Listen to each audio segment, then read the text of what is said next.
From the boardroom to the community, from tech startups to mental health advocacy, Myra Maloba presents to you the Women Per Excellence podcast. Each week, join the queen of interviews as she takes you through visionary women who are breaking barriers and leading change. Together, let's amplify these remarkable voices, inspiring the world, one story at a time.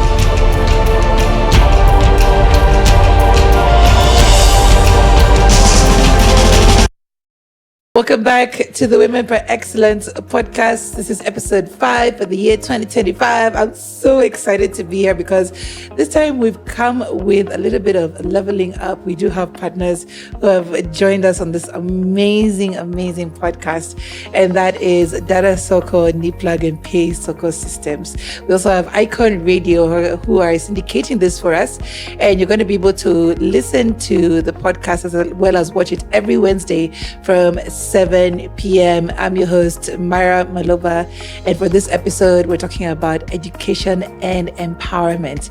And for this episode, we have two phenomenal women with us who are joining in the conversation.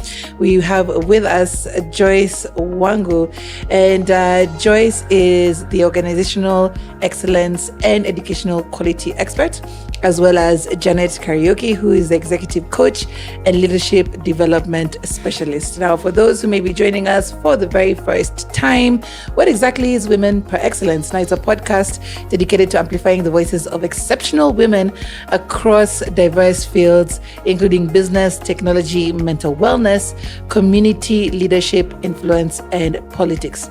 By sharing their stories, we inspire, educate, and empower our listeners while creating a platform that aligns with brands committed to supporting women's success and leadership. So, of course, as we start off, I always have people's profiles, but it's always better when I hear it from the persons themselves. So let's start off with you, Joyce. Just a little bit of a brief introduction to yourself, and of course, expounding on what it is that you do. Thank you, Maria. I got the name right. Myra. Myra. Right. Oh my goodness. I keep getting it wrong. But thanks for having me on the podcast. Yes. As you said, my name is Joyce Wangu. Mm-hmm.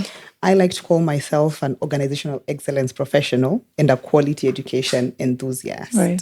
I've been in educational management for close to 14 years now, mostly in higher education. Mm-hmm. And then I also recently transitioned into basic education. So what I do is that I consult for a firm called Future Ready Education Solutions. Mm-hmm. So we work with schools, we work with universities, we help them with strategy, with quality assurance, with preparing young people for the future, with all the reforms and the changes in education currently. Right. So in the pathways, how do we empower the parents, get them engaged, faculty development, so anything and everything to do with education. So me and my team, that's what we do. Amazing stuff. First of all, as a parent, I have so many questions, but we'll get to you in a bit.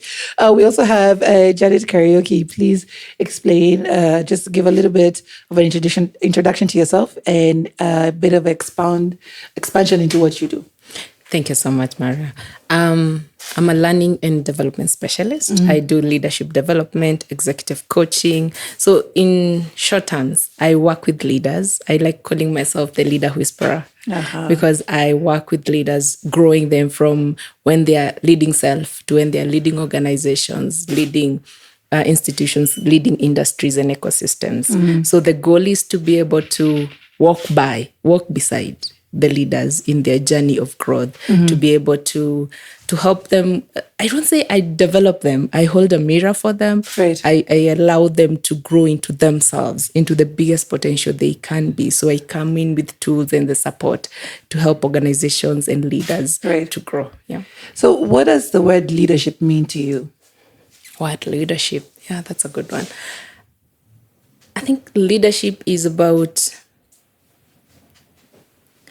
how you put yourself forward. Mm-hmm. How do you put yourself out? How do you grow and be better? Mm-hmm. Because I feel and I know that leadership, it's something that we all do at all levels. Mm-hmm. So, and I continuously see as becoming.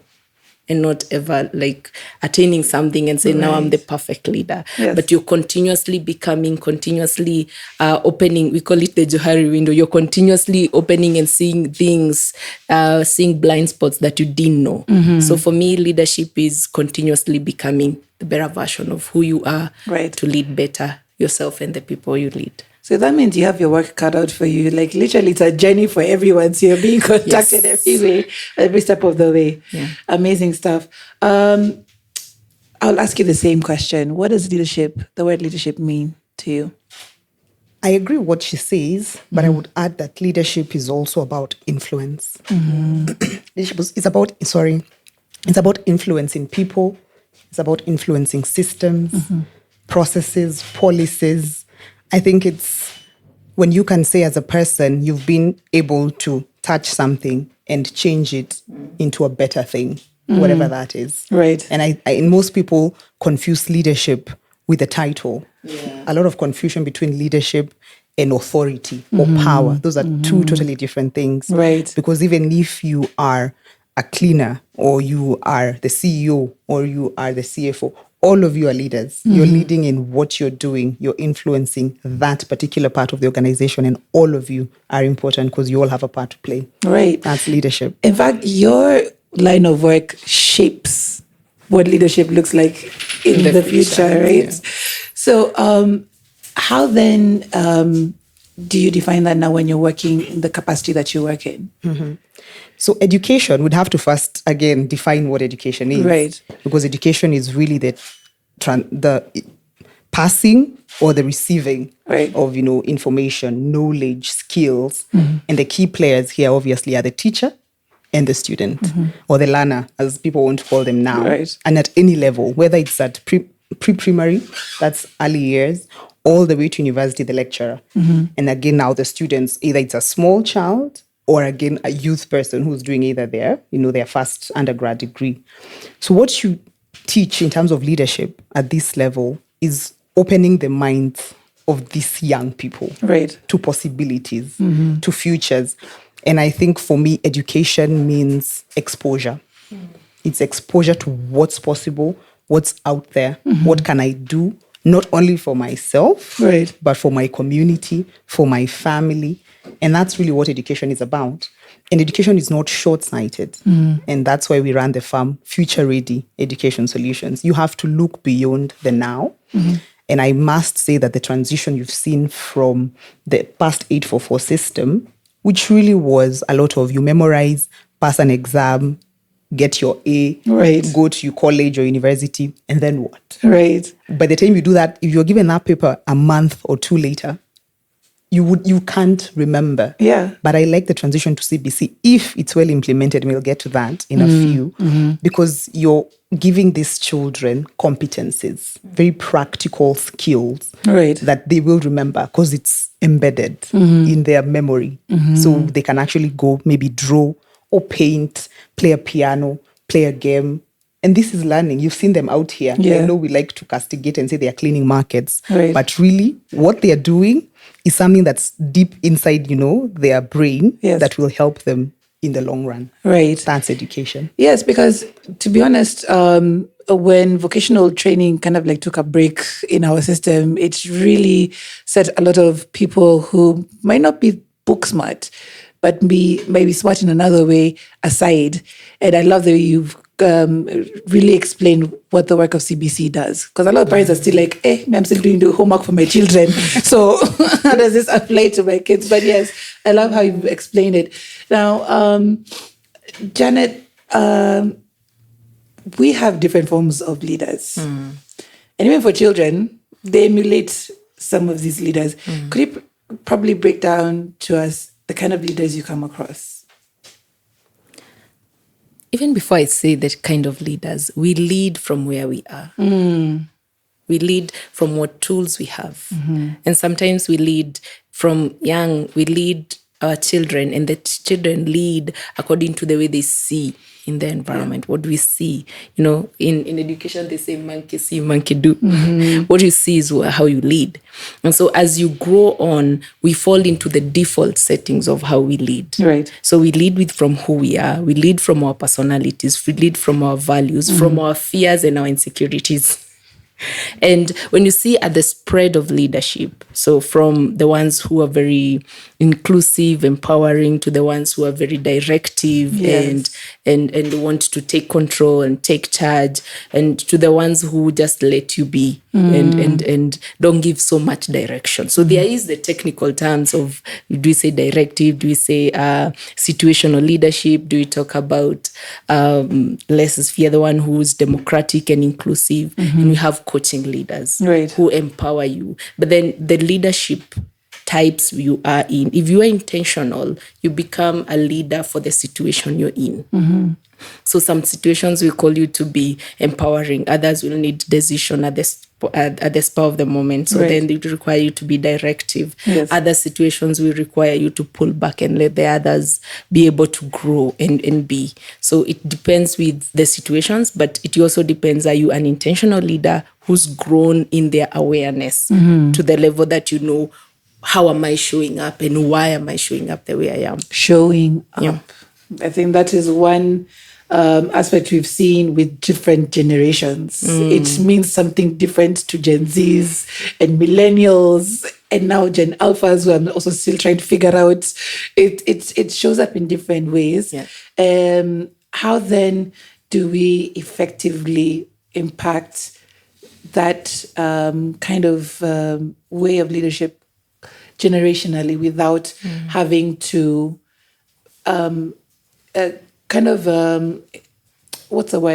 impress on somebody and forcefully make them move the way you move?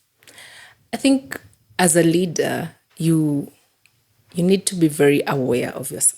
And to be able to be very aware of who I am as a person. What are my personality? What are my skills? What are my values? And what lenses do I show up with? And then when you are dealing with the different, currently you have 3 or maybe sometimes 4 generations in a workplace. And they need different things. They need different motivations to perform. And they all bring something unique. They all are bringing some value that the other generation was not able to bring, or they all bring different things. So as a leader, the best thing you can do is be able to listen.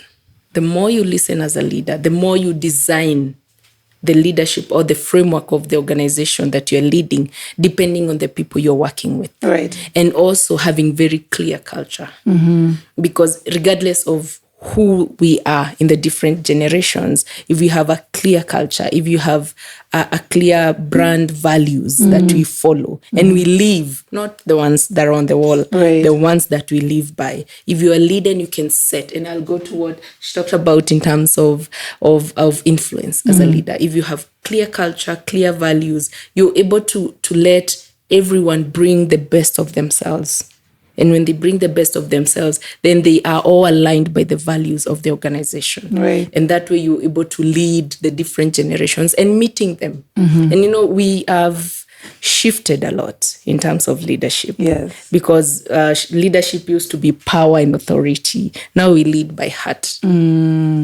That's why we're talking about emotional intelligence a lot. We're talking about personalities a lot. We're talking about results-based management a lot. So that I really am not invested in where you are and to see you physically. I just invested in the results. If we can agree on the results, I give the best environment for you to perform and deliver those results, then it's easier for you to be able to bring your best self. Because I'm allowed that space. And you know, especially as we talk about millennials and Gen Zs, they've more shifted the workplace from clocking in, clocking out to more being holistic and showing up as a whole self and expecting that the organization gives them space to perform, yes, and give results, yes, but within the context of them feeling that that's work is not everything. There's also other aspects of their lives that they want to also to be taken care of in the organization. Joyce, there's one thing that Janet has mentioned, which is culture. There's organizational culture, but I don't know if it also exists in education, especially because now scopes have changed. Now we're reading on the news that even Gen Zs don't consider going into university anymore because they don't feel like it's worth their time or their money. How then, in your line of work, do you define and encourage certain culture within education? So yes, there is a school culture. You know, a school is an organization. Yes. It's a community of either young people, teachers and learners, or lecturers and students. So there is a culture. And I like that point that you say people are questioning the relevance of higher education. We are at what do I call it? What's that? A junction. Yes. I think if you looked at the numbers from the students who did their KCSE in 2024, when they were now doing their placement with CUSPS, the Kenya Central Placement Services, only 83% asked to be placed. 17% said they're not interested, yet they were qualified. Right. So that's quite telling. Yes. And I think this started way back in 2019. And that's really when most students opted to go into TVET, which is now more hands-on, skills, as opposed to universities, which are really more theoretical. And then you end up on the streets and you're not getting work. So you talked about various generations. So again, Gen Zs make up the huge part of people in university right now. Right. Perhaps in basic education, it's the Gen Alphas. And they are so different from the people who are teaching them, because the people teaching them are now millennials and the boomers, Gen Xers. That's the one next. Yes. So one thing is that I believe a lot in intergenerational collaboration. Right. Every generation needs the other generation. Yeah. The Gen Zs cannot wish away the millennials or the Gen Xers. And neither can, because the older generation holds I'm not saying that the youngers are not wise, but they have lived experience. Right. They've been through government systems, they've been through transitions, they've been through stuff that, the Gen Zs are yet to see. Right. But then again, the Gen Zs bring a confidence that I haven't seen before. Amen. An attitude, to question. Question leadership, question authority, question decisions. You've seen what's happening in Nepal. They've basically overthrown a government. So what a school culture is bringing all these people together. And that's where, again, I go back to CBC, because CBC is very similar to Cambridge. And I don't talk about Cambridge a lot because that's a very minority of the people who are taking their students there. Right. But yes, it's very similar. But in this sense, there's something called differentiated learning for every person in the class. Because she talked a lot about people being different in terms of personality, in terms of character, in terms of temperament. So what you do is that you don't teach, one teacher is in the front teaching a whole 50 students in the same way. No. Now you're breaking them down into groups. Right. These students like to learn by doing practically. These ones like to discuss. These ones probably just want to go read a book somewhere. And as a teacher now, it's your work to identify this. And I say this because now this will again show up in how these people will lead. Because from this way, you'll see who are the more vocal ones. You would think those are the leaders. Not necessarily. Right. There could be that quiet boy or quiet girl who has such good insights, but somebody has to prompt them to speak up. And then you're like, oh, this is going to work for everybody. So it's the work of the teacher to do that. Not only to listen to the loud students who have a choleric or a sanguine personality, but to also bring out the phlegmatics and the melancholics, because they also have something to say and they're good at something. And when you encourage them, that boy or girl, to raise their hand and give their ideas, it shows them that leadership is not just about the loudest person in the room. Right. Leadership is about ideas, good ideas, working ideas, about consensus and about influence. Yes. You describe CBC like it sounds like heaven. I think we wish we had that. Things would have been, yes, things would have changed without the aspect of cramming. But has the shift to CBC been easy, and does it work in a place where we've come from 844 and going to now empowering people to now think more, perform? I get the struggle. And I'm with you. Trust me, I'm a parent as well. Yes. So I know the whole struggle. But the biggest problem here has been implementation. CBC is beautiful on paper. If you read the basic education curriculum framework, because that's everything. But then now when you go to the ground, the teachers were probably they were not well trained. If you look at the infrastructure, we are doing things, knee-jerk reactions. We don't have classrooms for grade 7. Let's build them. Do we domicile junior, secondary in primary or in secondary? Right. Everything is being thought about when we are on the what do we call it? You're building the plane as you're flying yeah. it. Yeah. That's what they say. Yeah. And ideally, this should have been thought about even before when we're doing this. But we are already here. So we cannot wish it away. It's a beautiful system if well implemented. And if you go to the private schools, which is really unfortunate, they are doing it the right way. Right. Most of them, I don't want to mention names here. I'm not marketing for anybody. But if you talk to the private schools, they're doing it really well. But if you go now to the public ones, where the numbers are so big, and if you go to like really low resource settings, like, far off, Garissa, Turkana, Wajir, they barely have infrastructure or teachers, and yet they're supposed to implement the same CBC. But this is where I say, we come up with our own solutions, because that is what leadership is. Because the system is here. We're not running away from it. And this is how we support the school. So we tell them, you're in this environment, well, let's work with what you have. Who said a classroom has to be in a room? A classroom can be outside. Right. You can actually learn under a tree and learn a lot. Just like working spaces, they've been defined differently now. Yeah. You don't have to sit in your desk and sit the whole day. Guys are standing up, are working from home. Same with classrooms, the same thing. So you just have to really think outside of the box and implement with what you have. Right. Because we are moving. It's not going away unless 2027. And no, it's not a political podcast. Yes, we will look into that ball later. But then, Janet, how then do we progress in these cultures? How then do we implement them in a way that we actually see results? And I want to just get it off from the education, because then their products are our raw materials. Yes. Like what they get out of the education system comes to the workplace. Yes. And what are we seeing in the workplace? When we are getting the young people who are getting into the workplace currently, you find that there is a stereotype around who they are, how they're showing up. They're technologically savvy, their word. But the more I coach young people, the more I realize it's just a vibe, Right. when really it comes to utilizing that technology, that exposure, when they come in, it's very far off. And one of the trends that I'm seeing from what we are getting from the education system is students who feel like they have to get it right from the word go. So a lot of the young people who come for coaching are those who've been paralyzed beyond making decision on what university course to take. Those who don't know even they are midway in the university, but they want to take a school break. Right. And there is so much. You see, with the 844 system, the job placed that in any course that we didn't. But then we had very few options, such that we had to finish. Right.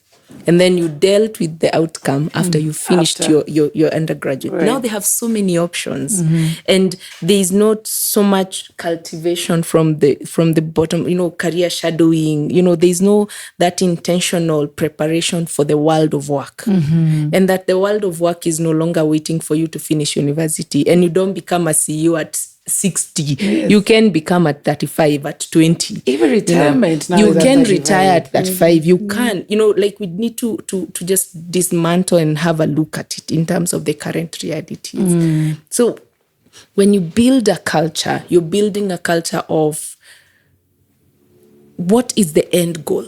So if they're building a culture in an education institution, what is that child you want to produce? I remember a school in Nyeri which said, give me a boy, I'll give you a man. Wow. And that means everything about that school is about converting the boy into a man. So then when the culture is built, even in the organizations and even in the schools, is you're looking at what do we want to be about us. I know we can mention brands, and when you think about such an organization, you think about, this is what I'm expected when I even show up. They even some higher education institutions where like even the dress code is very clear. What they want to produce as the outcome is very clear. So even how you dress, how you show up as a young person going to that institution, the culture is very well demonstrated, and it is lived through the leaders, because you as we parent, as we lead, the way we do things is more of a reflection of the culture than the things we put on paper and values. Right. So the values we lead with, the culture, the choices we lead with, and as a leader, what do we appreciate? What do you punish? What do you focus on? Because that's what the whole workforce will look at. So, for example, if I say that we value people-centered or customer-centered, so then is that what we are appreciating more and more? Right. Is that the values that we are building on? Right. Yeah. With everything that's being said now, it also brings on the aspect of mental health. I think that's something we cannot ignore anymore. I think after COVID, now it brought it it was like headlights on the road. It was something that we could not avoid.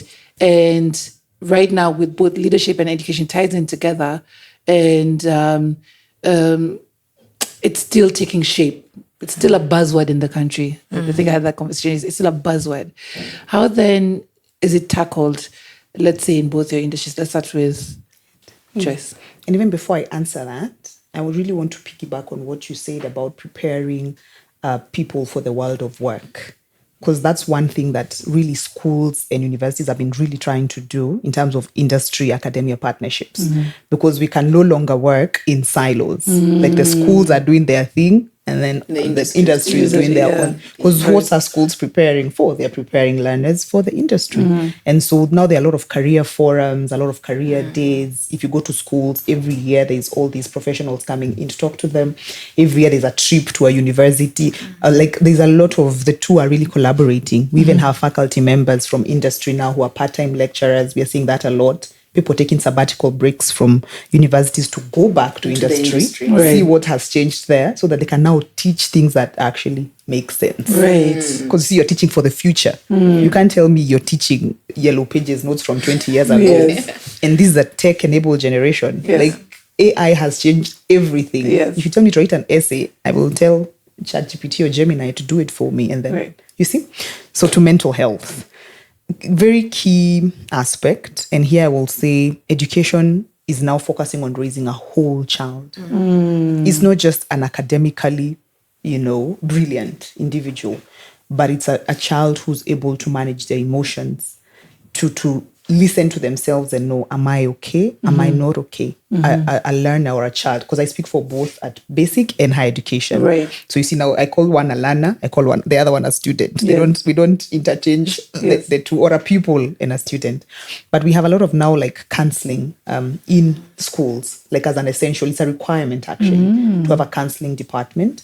That actually works. That is, yes. If you go to most universities right now, there is a counselor as part of the health facility. Yes. But now the issue is, are you making it private enough so that whatever is shared there is not going to be repeated?